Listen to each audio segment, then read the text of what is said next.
Hey, what's up, y'all?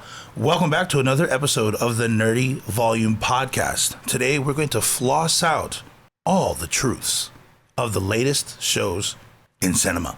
Yes, whether it's sweet, sour, or numb. Today, we're going to be talking about the film Novocaine, where Jack Quaid literally can't feel pain. Like, he's the guy that says, I'm fine, after hitting the glass door. Let's get into it.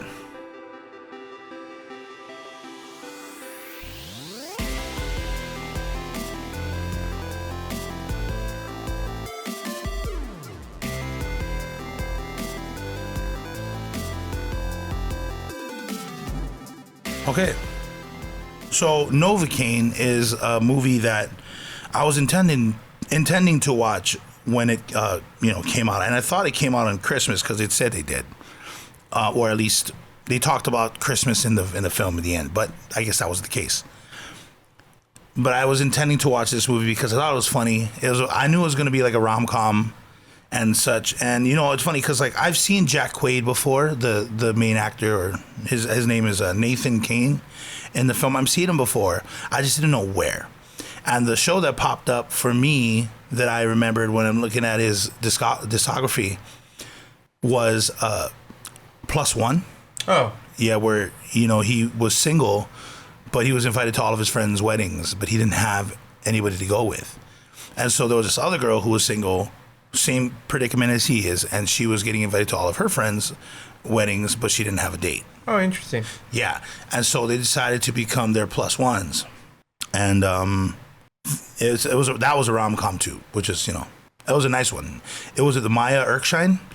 She's famous for the Pen 15 series, I believe. I think it's called Pen 15. I'm not sure. Is she the Asian one or the blonde?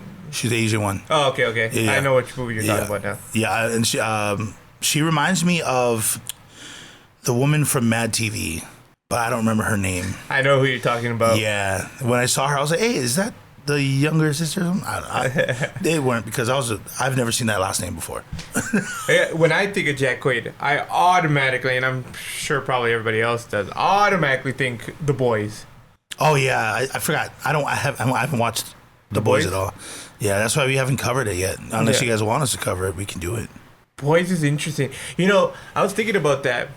It's like, not to segue too far away from Novocaine, but if you think about society, like I just started rewatching My Hero Academia just for the heck of rewatching it, and I'm just kind of thinking to myself, if there were really superpowers in real life, would we lean towards more of like the DC Marvel aspect of things, or would we lean more towards The Boys? So do you know anything about The Boys? I know some things about The Boys. So like I know the idea of superheroes within that world is. Yeah. I know that. Yeah. So, but it's interesting because like if you think of Marvel and DC and all those kind of superheroes, they're just good people.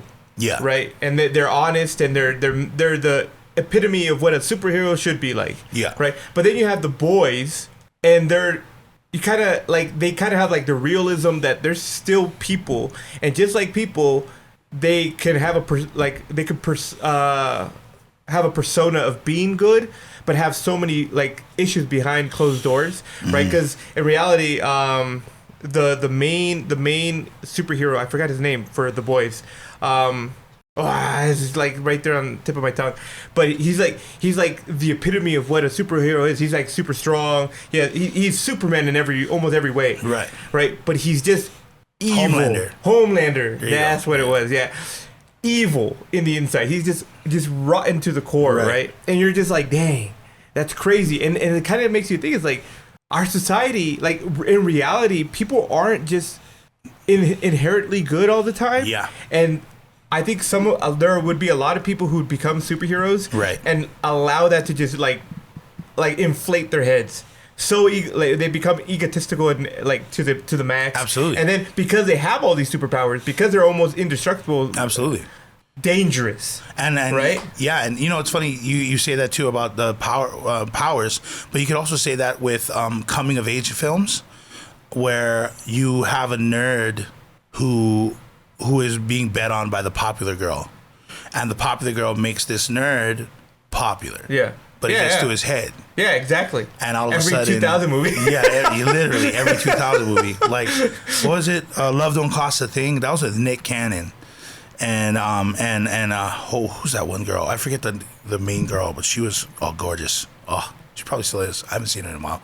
Anyway, yeah, it's the same concept. Like, the nerd becomes from popular. Invisible to visible to incredibly popular. Yeah.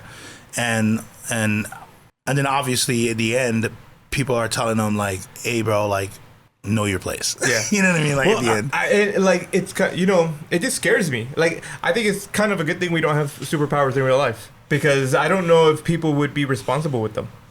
Yeah, right. You know, I think a lot of people would take advantage, and in reality probably do. Like, just think of it like this. I think of money. Right. The amount of people who are, millionaires and billionaires and whatever, and how they just want more of it. Mm-hmm. For the most part. I'm not saying that all millionaires and billionaires are that way. That's kind of a big stereotype. But, I mean, there are so many other people out there who if they help others, a lot of them do it for their own benefit as well. They get something out of it. And I think superheroes in real life would probably be a lot similar. Not saying that there wouldn't be superheroes who would truly be doing good things for the sake of doing good things. I think there would be. But how many Homelanders would we have?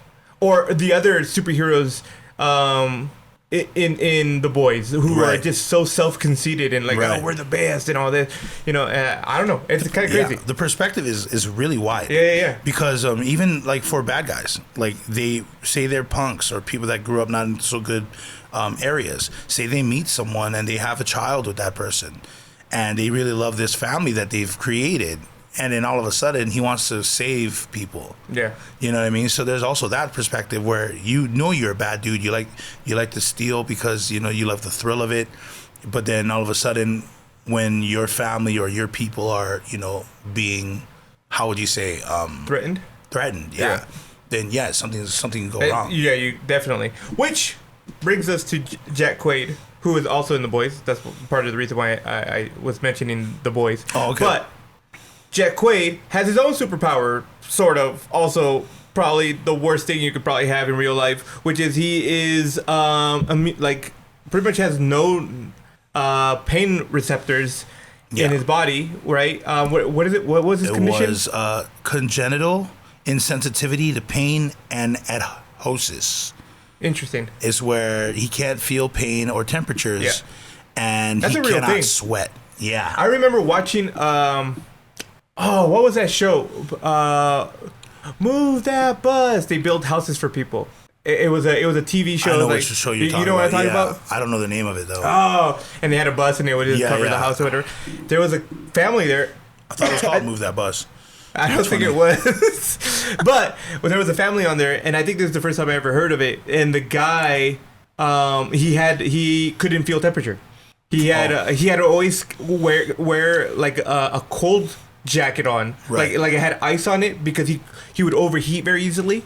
And so he always had to wear like ice packs on himself so that it keep him cool, because he just couldn't regulate his temperature. He couldn't feel pain, so he would always have to check his body to make sure when he bumped into things that he didn't like break something or whatever. I'm just like, yo, that's crazy. At first you think, oh, you don't feel any pain, that's pretty dope, but then you're like, oh, but you also can't feel heat, and you could easily overheat your body because your body won't sweat. It doesn't know it's overheating, so you quickly can overheat and just die right there on the spot. And you're like, okay, maybe it's not as cool as it sounds. Essentially almost like an animal. My brother was telling me that animals don't adherently sweat. Dogs don't sweat. And neither do gorillas, apparently. Gorillas don't sweat? Interesting. No, apparently not. But that's, I'm not, you might have to check it out. But I'm pretty sure, if I remember well, dogs can't sweat. That's why they pant a lot. Because that's their way of cooling down. But, yeah, so Jack Quaid has, by the way... Oh, never mind, they do sweat. Gorillas? Yeah. How about dogs? Do dogs sweat? I'm pretty sure they don't. They don't, no. I don't think dogs do. Did you know that you know who Jack Quaid's dad is? Yeah, Dennis. Yeah. I'm a big Dennis Quaid fan. I didn't know that was his son until, like, maybe like December of this year or something like that. Oh, I didn't know until I saw a picture of the two when I was Side by side, you're like, how did I not see that? Right? It's because Jack decides to grow out his beard while his dad doesn't always. Yeah, no, they look very much alike. That's kind of crazy. But yeah, so yeah, hit us with this movie. What is this? All right, so yeah, we have Nathan Kane, who is the assistant manager at a bank, branch of a bank. I don't know the name of the bank. I don't think they ever said it. I literally watched this last night. So he was an assistant manager, and he had his issues with CIPA or SIPA. I don't know how you pronounce that acronym, to be completely honest, because that's the first time I've ever heard of it. And he is basically kind of like your forced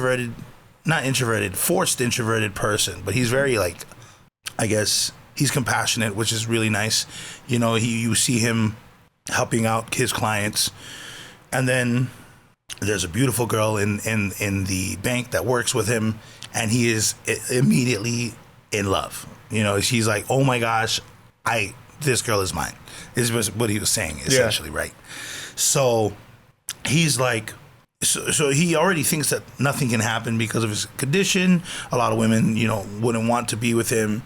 And luckily for him, she had her own traumas.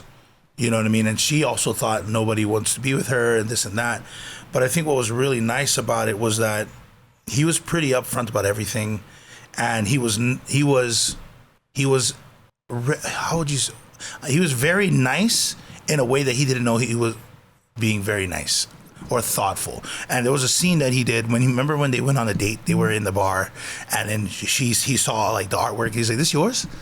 She's like, yeah, this is mine. He's like, wow, this is really cool. Yeah. She said, thank you. And then she said, is that me or you? Oh, that's me. Okay. And then she says, and then someone says sold, and one of her stuff sold. She's like, oh my gosh, you know? So he's like, it's sold. And then he's like, well, yeah, why wouldn't it be? And then she walked away. There's a moment there there's a face that she made where she's like, oh, is that supposed to be? Like, you think my stuff should be sold, thanks. You know, like, kind of one of those, oh. And that's one of the things that that was one of the talents that he had.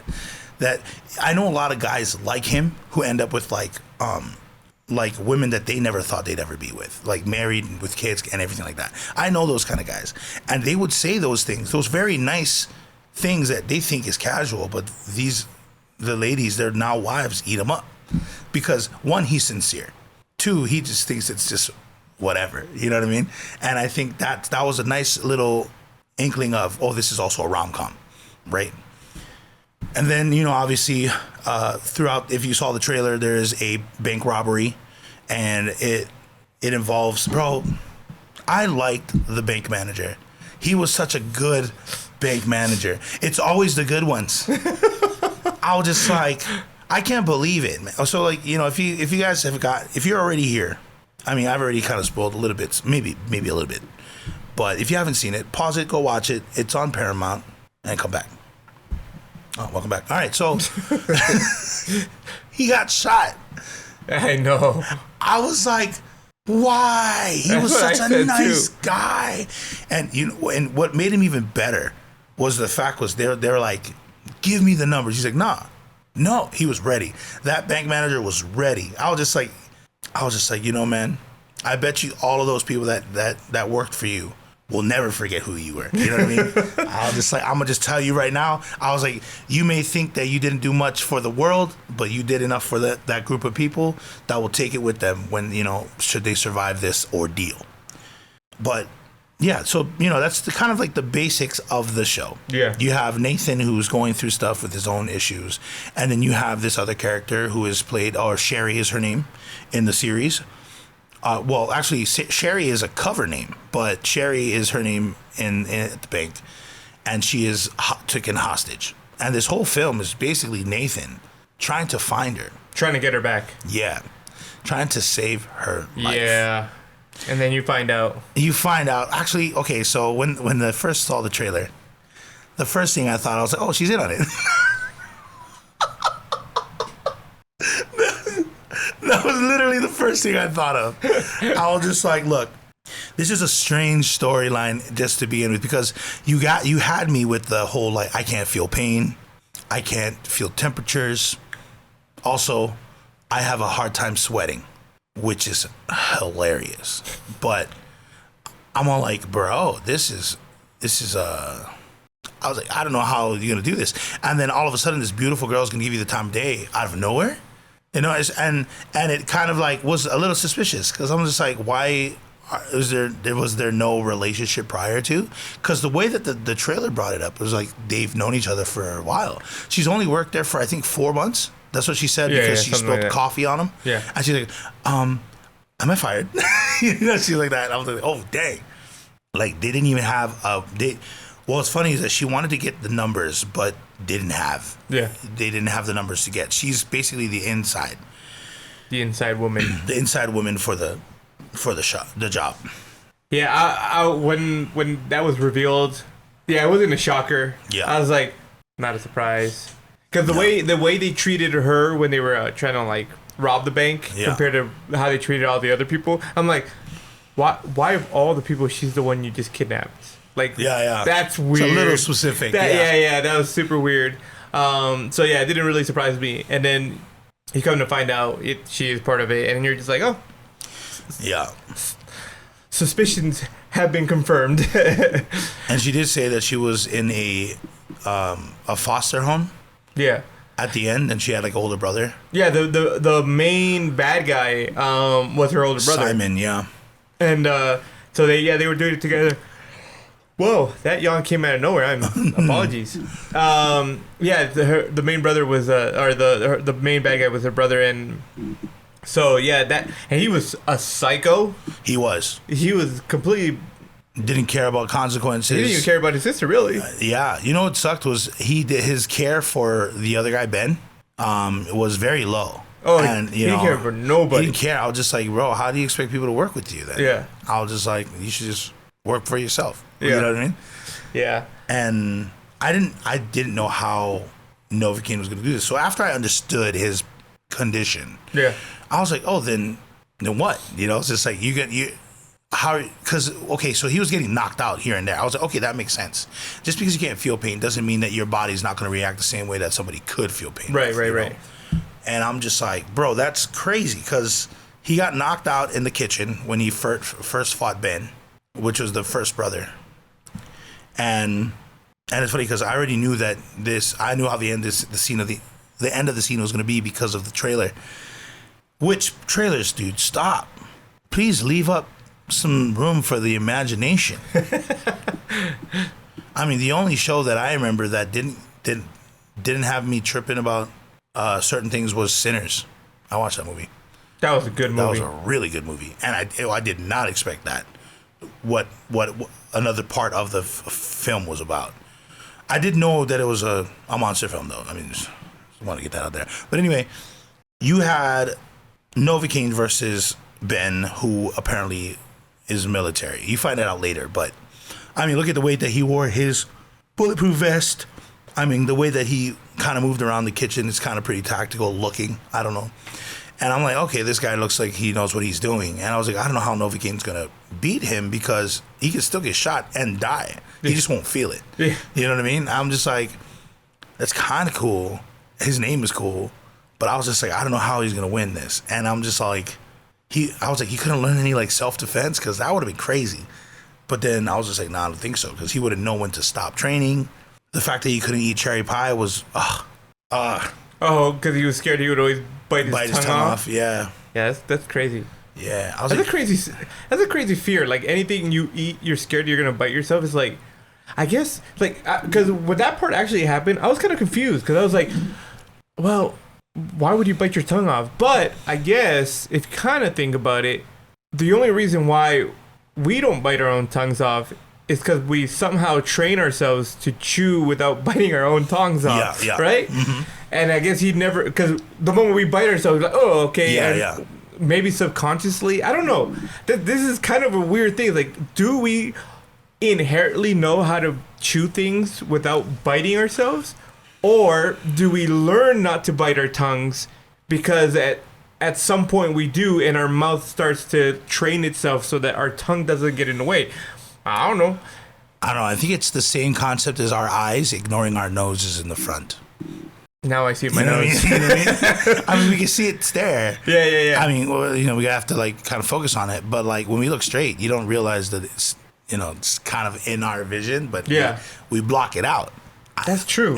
So maybe it's the same concept. I don't know, but yeah, when he was saying that, he's like, "Oh yeah, I don't eat solid food because I'm scared I'm going to bite my tongue off," and I'm like, "Yo, that's kind of sad." Yeah. And because I think one of the first things, like the opening scene, is him like preparing himself for work, right? And he's like blending all his food together and just drinking it, and I'm just like, "Yo, that's nasty." I don't know how. Yeah. And what I mean. I don't know about you, but there are definitely certain textures in food that I really enjoy, and then there's other textures I'm not a fan of, right? Oh yeah. But like yesterday, for example, oh my gosh. Although yesterday I ate custard from Freddy's. Okay. Chocolate custard. Oh, and it was so smooth. I was like, man, this is a nice texture, right? Or Jello. I like the texture of Jello. I ate a toasted chestnut once. That was disgusting. The texture of toasted or roasted chestnuts crumbled in my mouth, and I was gagging. I couldn't do it. But like, I don't even like chestnuts. Yeah, I like. I had a chestnut, not water chestnut, right? Is there a difference? Well, one is literally soaked in water. No, this was roasted. Oh, okay. Okay. It just crumbled. It had like a weird texture. I couldn't handle it. Is there another item that has that same texture that you can think of? Sand. Oh gosh. Yeah, it felt like almost like I was eating sand, because the moment I bit down, it just crumbled and it was very like grainy. And I'm just like, oh. And same thing with watermelons. If watermelon gets too grainy, like there's a grainy texture to it. I know what you mean. Yeah. Yeah, I don't like eating it anymore. Oh, okay. Right, but so I just like I'm thinking about that. It's like all he gets to do is drink down a food smoothie all the time. It's like you don't get to experience different textures, and some of those textures are just fun to chew, like a pop, like the boba poppers. Yeah, the tapioca. Bottles. Yeah. Oh man, it's just those textures are so fun. They are, and he can't chew on that because he's scared he's gonna bite his tongue off, and I'm just like, you're missing out. You're missing out. Yeah, I was like, why don't you just like do a half chew with your tongue and the top of your teeth? Right. I would do that with Jello. With pudding, I would use the top of the roof of my top part of my teeth and my tongue to kind of like crush it. Yeah, because it's already it's Jello and pudding. You know what I'm saying? Man, I haven't Jello in a long time. Although I will say, like, okay, so he doesn't have pain receptors. No. But he does have sensory receptors. He can still feel things. He just can't feel pain and temperatures. He can't feel hot or cold. Right, because he doesn't have the thermoreceptors either. But he does have sensory receptors, which means he can still feel things. So technically speaking, as long as he chewed slow enough, he could feel his tongue being the pressure of his teeth crushing down on his tongue. He wouldn't feel the pain. But if he went, because I'm like, I could bite down on my tongue and go, oh yeah, I'm biting my tongue. But I could stop it before I'm like, oh, flip. I just bit my tongue off. Right? So I guess he could have, but I guess the fear is that, like the same way you bite your cheek sometimes. Yeah. And you're like, oh! I'm doing it right and now. You just suddenly hurt yourself, and you're like, well, that ruined the rest of my meal because that hurt like a mother trucker. Right? But I think you had the closest idea of it with how he's never bit his tongue and known he did it. Because the body normally like remembers, oh, don't do that because it's gonna hurt. Yeah. But he didn't have that. He's never had that. Yeah. So like, that's interesting. I think that's what you were saying earlier is probably the closest to a good theory about it. Yeah. I think. And I would think he has to be able to feel his tongue. He can't not feel his tongue, because I think he would have a problem speaking. Because the way for you to speak, you need to know where your tongue is, because your tongue is a huge part of how you make different sounds, right? Like words and whatnot. So I'm like, he wouldn't be able to really speak if he can't feel his tongue, because then he wouldn't know how to place his tongue properly to do like a T or an S or an R or whatever the other L, right? Like L, your tongue has to go to the tip of your tongue has to go to your teeth. How are you going to do an L if you don't know that's where it's supposed to go and you can't feel that? Right. I don't know. It's just kind of like, it's kind of interesting when you think about how Maybe it's just me. Maybe I'm just crazy. Is that it? Is that I'm crazy? I mean, those are good thoughts. I thought the same thing. I was just like, there's certain things that I'm not getting with the whole he can't chew.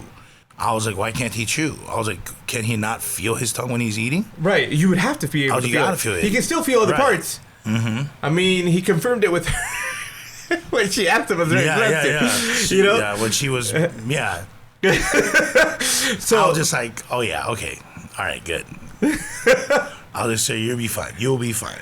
But yeah, I'm sure you could feel. He's still, because your pain, your sensory, and your thermal receptors are all different receptors. They feel different things, right? Pressure sensors and whatnot in your hands and whatever. So, or in other parts of your body as well, right? So I don't know. It was really interesting, but yeah, imagining not being able to ever eat a solid food, like you can't eat a burger. Oh, that's so sad. Yeah, man. A burger? Oh, bro. Chicken Oreo. fingers? A cookie of any kind? Oh, my gosh. You can't eat it because you're scared you're going to bite your tongue off? That's horrible. That's horrible. If anything, bro, eat in front of a mirror. Yeah, if you start seeing blood. Yeah, bro. I was just like, bro, eat in front of a mirror, dog. And eat with your mouth open. You know what I mean? I was just like, bro. Oh, shit. You know, and if you feel like it might be rude here in the U.S., bro, no worries. There's other countries that eat with their mouth open, bro. Yeah. Go. And you'll never bite your tongue on purpose. No, I mean, that's interesting. Yeah, you guys let us know. Do you think we're crazy about this whole mouth situation or tongue situation? I don't think I am. I mean, I am crazy, but I don't know if I don't think I'm crazy about that specific situation. But yeah, so you know, let's talk about the characters. Yeah. So we have the brother and the brother of the girl, Sherry, and the two brothers, the Clark brothers. Right. I don't even remember Ben's name. I don't remember the older brother's name. I don't remember either. The names. Yeah. Ben Clark. Well, Clark was what Novocaine got from the old Bill Goldberg looking guy. Oh yeah. Dude, I'm sorry, that fight was awesome because when I don't know what made the tattoo artist think, yeah, I'm a freaking like drop an elbow on this fool. Drop an elbow, bro? What? That was mental, and it was kind of cool. Like, so in total, there were about like maybe 5 or 6 kind of like bad guys, or at least 4 main bad guys. You got the big brother, Sherry, and the 2 brothers, the Clark brothers, and then you have the tattoo artist and his assistant. Yeah. I mean, they obviously lean towards the villain side because they probably in the same clique or they live in the same world. Yeah. And then like you get to see that I guess Novocaine killed everybody involved except for Sherry. He didn't kill the tattoo artist, and he didn't kill the assistant. But he definitely left that tattoo artist not able to perform his duties. Maybe if he can't see again, he'll never be able to do a tattoo. I was like, apologies, bro. That's like he just killed your life. You know, your life career. Yeah, I was just like, bro, because I'm like, because he was essentially he wasn't rude to anybody. He's like, I'm so sorry. You know, it's my fault. Oops. You know, and I thought he was gonna like kind of hurt around the guy, and I thought he was gonna say, sorry, I don't want to kind of take your career away, but you need to give me a name. and then he grabbed the tattoo gun and he started like crossing out the swastika on his neck, and I was just like, that's gotta hurt. Oh, that's gotta hurt. Yeah, I was like, He's like, are you sure? He's like, you sure you don't want to tell me? He's like, he's like, F off, da da da. I was like, oh. There's a lot of scenes in that show that will just like movie, excuse me. There's a lot of scenes where I'm just like, oh, they went graphic with it. Yes, because you gotta be graphic with it, or else like it wouldn't be like it wouldn't be as edgy, right? Yeah. Like so of course when he started punching the glass, and then and then he had he had glass knuckles. I mean, literally, like I was like, paying homage to the Kickboxer movie. I was like, I haven't seen that in 20 years. And then you also have the part where the guy's like taking off the nails. I was going No, Yeah. Oh. I agree. I think watching scenes where nails are being ripped out sends pain through my body. Like it's one of the few times I'm a sympathetic, or empathetic when it comes to the pain. Like I can feel that pain of your nail just being ripped off. I'm just like, oh, I don't know why that always gets me. I'm just like, oh. Have you ever gotten something stuck in between your nails? That is so painful. In between my yes. Yeah, yes. like you get like a little splinter or something, and you're like, what the flip just went in there? A fish hook. Woo! But why is there so many pain nerves under your nail? What's the point? Yeah, I mean it wasn't bad. It wasn't as bad as I'm making it sound. It was like I was a kid and it just got caught in my thumb, and I went, oh, and I just pulled it out. Man, that's crazy. Yeah, no, that scene is crazy for sure. I had a door swing onto my big toe, and it cut right through the nail. That was terrible. I thought I was gonna lose my foot or my toe altogether. My entire stomach just did a backflip when you said that. Oh, I'm sorry. So I think it's partially because I had an ingrown nail once. Ooh. And it was so, the pain was unbearable. So for those of you who don't know, my dad was a doctor, and so he's like, we're just gonna have to cut your toenail all the way down to the bed and just cut it off. And I'm just like, oh, okay. And he's like I got I don't think it was Novocaine. It wasn't Novocaine, but he had anesthetics of some sort. And he's like, I'm gonna inject you with the anesthetics, and we're gonna cut it. And I'm like, okay. And this happened twice, man. I had ingrown nail twice, one on each of my big toes. All right. Oh. But the first time it happened, and my dad did it and everything. And then the second time he did it, it happened. And the entire time I'm sitting there, my mom is holding me with all of her might, and I am screaming at the top of my. I'm just like, oh! It was so painful. And my dad's like, why are you screaming so much? It's like, I already put the anesthetic. You shouldn't be feeling anything. I am feeling all of it. Oh. It is like he cuts all the way to the bed and pulls it all off. Oh, it was so painful. Come to find out that the anesthetic he used was expired and had no more effect. I was feeling the whole pain, bro. The second time? Or both times. Both times, bro. It was the worst. Was it the same day? No. Oh, okay. These were like probably months apart. Oh, okay. But bro, it was so bad. And I think that's partially why when I see people like do the nail thing, it like I remember that pain, and I'm like, yo, nails. If I ever got captured and they had to be tied down, and they're gonna tell me we're gonna yank out your nails, I'd be like, I'll tell you everything. Well, you don't got to. I'll take you to the front door. I don't care.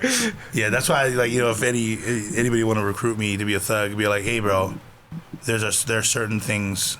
I was like, don't do it. Don't do it. But I saw that and I was like, ooh, I think the first time I ever saw that was in an anime called Mezza Forte. I believe it's an old school anime movie. Yeah. And it's about this dude. I believe he's a detective, but he's like a crooked detective. And he was working with like a regular thug guy, and then someone that was going to steal from those two was taking off the fingernails like that. And at first, as a kid, I've never seen something like that.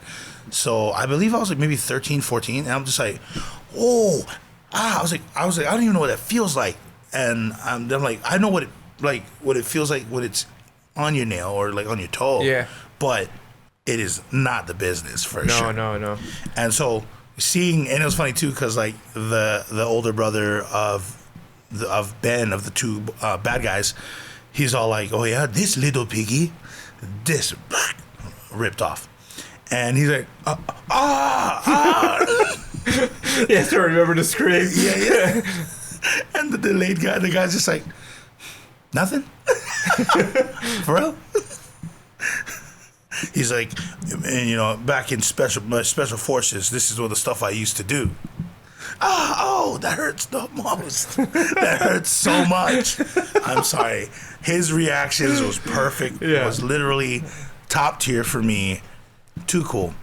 And so the characters I did like the brother aspect of the two that that ended up dying. The Clark brothers. Yeah, I did like theirs because he was just like really worried about his brother. I mean, I thought that was really cool. Oh, absolutely. I'd be freaking. I was like, I would probably have knocked out that other guy if he said anything. Oh yeah, 100%. And but other than them, those bad guys and those leading towards, you have also the police. Yeah. You have the his name is Matt Walsh. I don't know. I forgot his name in the show, but he was the one always complaining about stuff like about having to do paperwork, or just like, are you sure you want to do that? And then you have the other cop, Betty, the actress Betty Gabriel, and like so those two were obviously the police. And what's funny was when Matt Walsh's character was like, you don't think? Oh, he's like, he's probably in on it, and he's like, well, let me call his phone because he doesn't have the MO, and he's all like, what? You just think he's gonna be answering his phone? Nick Cage speaking, bro. Oh, here we go. Are you kidding me right now? Oh, you pressed that. Okay. So Mincy with Betty. Detective Mincy and Detective Coltrane. Coltrane? Yeah. That's cool. So yeah, those two obviously were like I want to say bumbling cops, but I thought it was kind of strange on certain things. But we'll get that on the parts where we thought was like not so good in the movie. But so far, I did like that little thing where he was being very sincere to Sherry about her artwork being sold. Like, why wouldn't it be sold? I thought that was really cool. I also thought that it was dope that they both had art as like something in common, because she obviously did or I don't know what the kind of art is called, but she was an artist, and he was also kind of like an artist, or I want to say a visionary, because remember his tattoo on his body was pretty nuts. Yeah, he had a crazy body tattoo. Yeah, and I was like, whoa, that's crazy. And it's funny, you don't like, you see him with his clothes on because he's pretty square. Like, oh yeah, he looks pretty square. Yeah. And then he takes his shirt off and he's freaking Prison Break over here. Yeah, and that was funny too, because the girls all like, whoa. Yeah, it's not what you're expecting at all. Especially when she first spilled coffee on him and she was trying to pull back his like sleeve and she saw tattoos. She's like, oh, nope. Yeah. And I was just like, that's crazy, because a lot of people do that. Like, so a lot of people in the music community out here in Vegas, a lot of them have like long sleeves, and a lot of them have like neck sleeves. Some of them have like piercings on their face and whatnot. But when they are at their day job, they take off the piercing sometimes. And they cover up really well. Some of them who just has mostly sleeves, they cover up, and it looks like they don't have tattoos. And then like sometimes I would go on the day, or not day offs, but when they're about to get off and they change shirts, and then one of their coworkers would see them without their button up and it's in a t-shirt, and they're like, all right, man, see you later. Then he's like, all right, see you. They're like, whoa, what, you got tattoos? Something like that. So yeah, I normally cover up for work. He's like, wow, it's like such a weird way that you now view them. Like, you don't view them as this clean cut person, right? It's kind of almost like the anime Horimiya. Have you seen that one? It's a slice of life one. Maybe. So it's about where this girl, her name is Hori, and she has this guy in her class who's a pretty regular dude. Oh yeah. He kind of emo-ish, right? Yeah. But he had tattoos and everything. Yeah. But you don't see it at school. Right. Yeah, but she saw him out, and he had piercings, and he had the whole thing, and she's like, he had long hair, and then he cut his hair later on. Yeah, she told him to. Yeah. I remember that. That was a good show. That was a good show. Yeah. And it was funny too, because like that's kind of how you would see him. Yeah, exactly. Like at work, he's kind of like a regular guy, in power. And this and that. Oh, by the way, speaking of regular guy in power, because he was the assistant manager, what was really funny was when Detective Mincy went to the hospital, and she's like, oh yeah, we were able to get this probation, this and that. And then she was like, yeah, we was able to talk to the judge, and you're also a white guy that works for the bank, so we were able to get you this. I was just like, yo, that's awesome. I'm not going to let that line slide. That's wild, bro. Oh, shoot. And then, that was so funny, dude. I was just like, dang. All right. Do you have anything that you didn't like about the film? Let's see. No, I mean, you know what? Not really. I didn't really expect much of the film. This film is kind of like what's the movie? What's his name? He was the guy from Transporter. Oh, Jason Statham. Yeah, it's Jason Statham. Crank.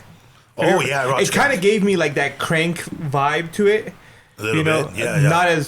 Maybe not as raunchy as Crank, yeah, probably, but it's like that chaotic just chase of somebody and whatnot. It gave me that same vibe. And like when I think of movies like Crank, I don't expect much of it. I think it's just kind of its own little niche where it's just trying to be like outlandish in its own way.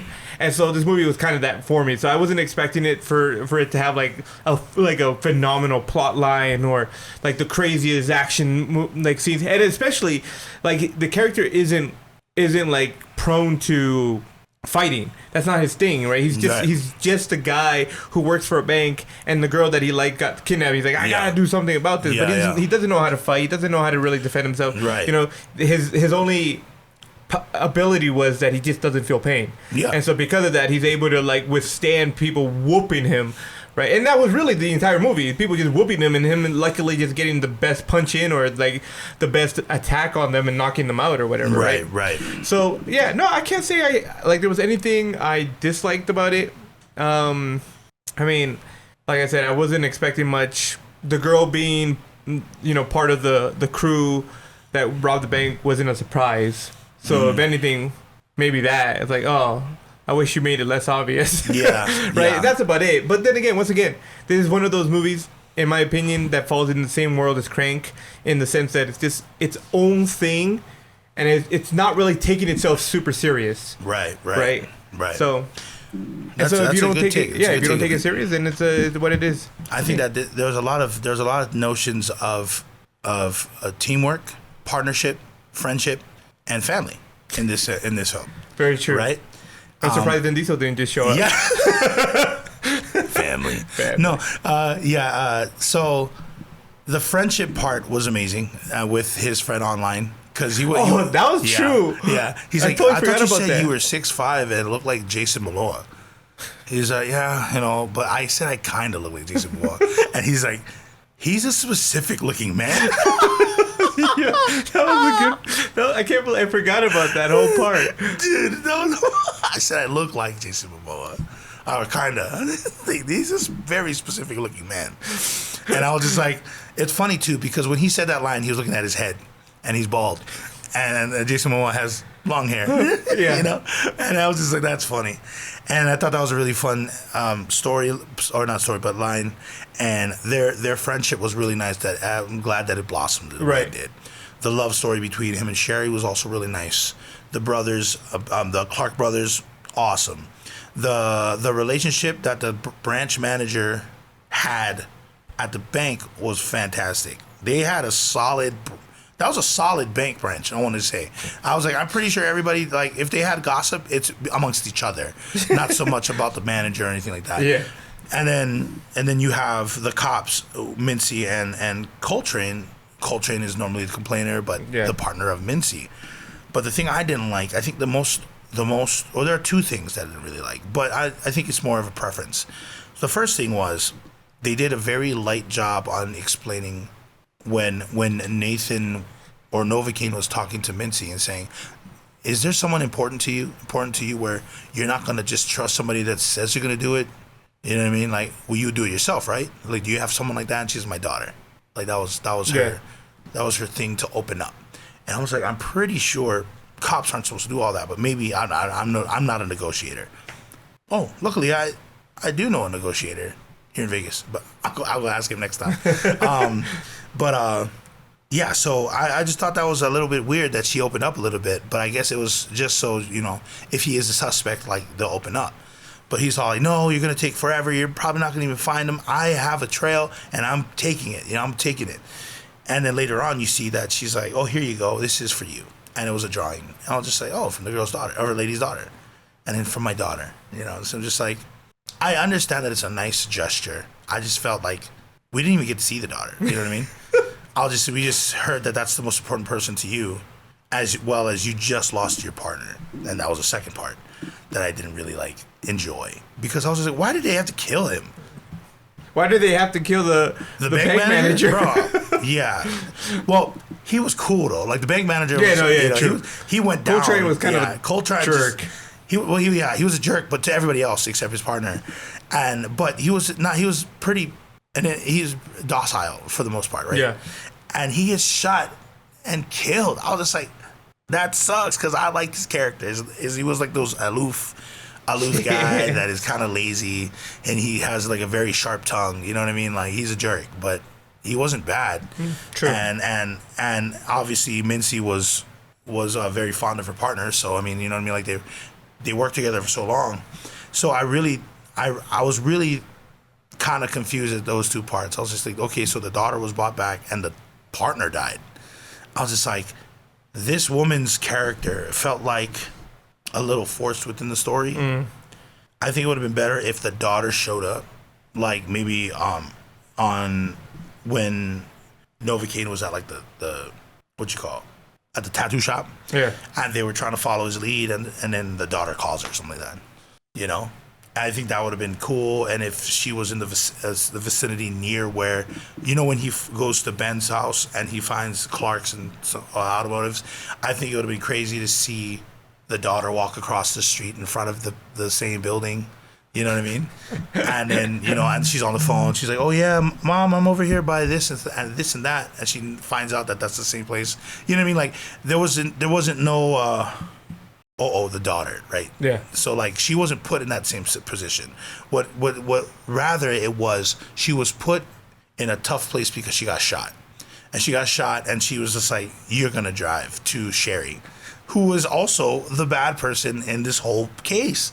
And I'm just like, this is wildly working in this movie's favor. And that's what I thought to myself, yeah, that's right, this is a movie. But those were the only two things I had issues with.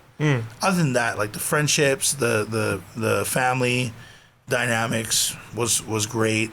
The partnership was nice. I just thought it was a pretty good movie. Yeah, it's fun. I wish there was a little bit more to Novocaine's story, but that just sounds more like an inconvenience than a superpower. Novocaine is a cool name. I mean, I like the movie. I'm gonna give it like a C+. I agree. Like, I would watch it again. I don't mind watching it again with like friends who hasn't seen it. Yeah. It's a nice movie. I would give it a C+ too. Yeah. Like I said, I didn't expect much out of it. I thought it's just one of those movies to watch and enjoy for what it is. Like, absolutely.